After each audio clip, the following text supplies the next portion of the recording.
Bonjour à toutes et à tous. Évidemment, je voudrais commencer par vous partager l'effroi et l'horreur qui nous saisit toutes et tous 3 ans après l'acte terroriste contre Samuel Paty, de voir encore à Arras une attaque notamment contre des professeurs, un professeur qui est mort, 2 qui sont blessés grièvement. Et je voudrais d'abord commencer par dire au nom de l'ensemble de mon groupe parlementaire que toutes nos pensées vont à ce moment évidemment d'abord vers les élèves et la communauté éducative de cet établissement, vers les proches de cet enseignant qui a été assassiné et vers l'ensemble des professeurs de ce pays. Avec, nous l'avons vu, un parquet antiterroriste qui s'est saisi de l'affaire et dont nous respectons le travail pour en attendre ses conclusions. Nous sommes dans le moment du deuil. Et je voudrais dire à quel point nous devons, rester unis, notre pays doit rester uni, qu'il y a un danger sur la paix civile en France et qu'il faut avoir conscience que chacun et chacune d'entre nous doit être toujours un rempart contre la haine. Et là encore, je veux redire mes pensées pour ce qui se passe à Arras tout récemment. Je viens ensuite à la raison de notre présence ici, comme dans beaucoup de manifestations du pays.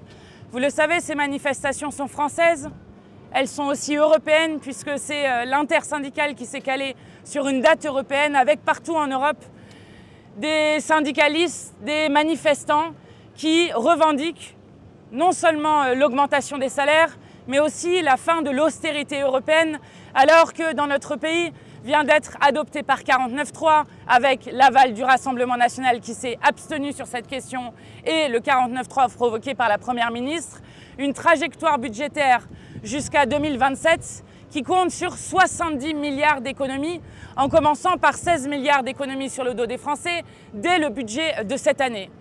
Nous n'acceptons pas ce carnage. Nous savons déjà dans quel état sont les services publics dans ce pays.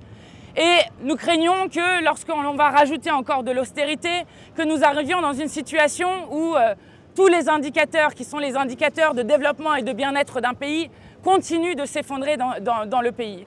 Nous sommes dans un moment gravissime. D'abord parce que le niveau de baisse de consommation populaire dans ce pays est le plus bas depuis 33 ans. Ensuite parce que le niveau de volume alimentaire dans ce pays est lui aussi au plus bas depuis 2 ans. Ce qui veut dire que les Français mangent moins. Et lorsque vous savez qu'un Français sur 3 annonce qu'il se prive de repas, souvent pour que les enfants puissent se nourrir derrière, alors l'alerte qui est lancée et qui a été lancée par les Restos du Cœur, mais aussi l'ensemble des réseaux d'entraide alimentaire doit être entendue. Il faut arrêter la politique d'austérité dans ce pays.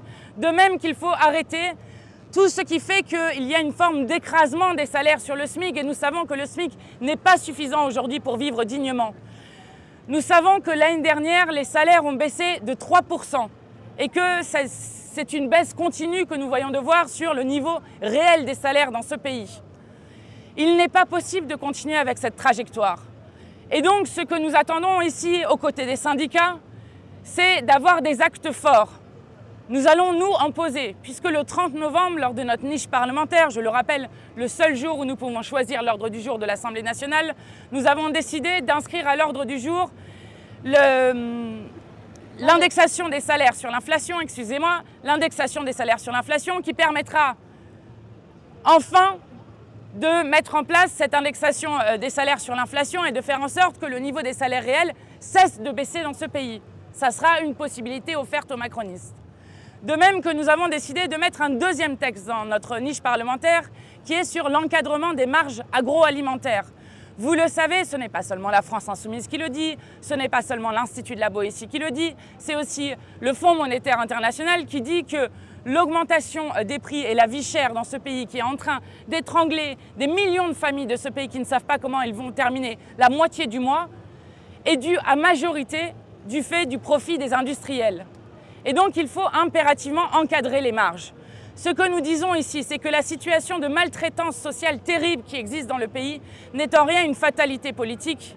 Elle vient de choix politiques qui ont été faits depuis des mois, voire des années, et qu'il faut en faire tout autre. Nous le redisons, l'augmentation du SMIC à 1 600 € net avec l'augmentation ensuite de l'ensemble des salaires derrière et des minima sociaux, je le rappelle, l'indexation des salaires sur l'inflation, le blocage des prix à la baisse et l'encadrement des marges. Voici ce que nous demandons depuis des mois et qui permettrait de faire face à la situation sociale qui est aujourd'hui dramatique. Voilà le sens de notre présence ici. Nous continuerons ce combat et nous serons aux côtés des syndicats. Et je veux juste dire, puisque nous sommes à quelques jours d'une conférence sociale qui, à notre avis, est extrêmement minime au vu des enjeux qui attendent le pays, que peut-être cette pression populaire permettra de faire en sorte que le gouvernement prenne enfin les bonnes décisions. Et surtout que si le gouvernement veut renouer avec un dialogue avec les syndicats de qualité, il sait ce qu'il lui reste à faire. Il peut toujours retirer sa réforme des retraites, dont aucun syndicat ne veut, tout comme ses réformes de l'assurance chômage, sur lesquelles là aussi l'ensemble des syndicats étaient opposés. Concernant Arras, est-ce qu'il faut envisager que de telles attaques puissent être de plus en plus fréquentes? Puissent être, pardon, excusez-moi. De plus en plus fréquentes. Je ne l'espère pas. Vous savez, là, on est dans un moment où le parquet antiterroriste vient juste de se saisir. Il y a un faisceau d'indices, notamment un jeune individu fiché S qui nous laisse croire que ça pourrait être une attaque terroriste aussi grave que celle que nous avons connue il y a 3 ans, puisque vous le savez, lundi, nous allons rendre hommage à Samuel Paty.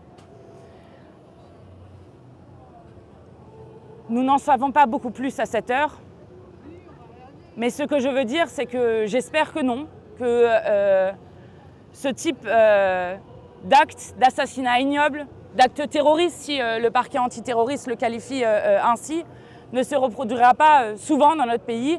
Et j'espère que les services de renseignement qui ont été malheureusement bien affaiblis en termes d'effectifs sauront faire en sorte que l'horreur ne frappe pas de nouveau notre pays. Mais je crois que là, pour l'instant, nous sommes dans un moment de deuil, d'horreur qui saisit l'ensemble du pays.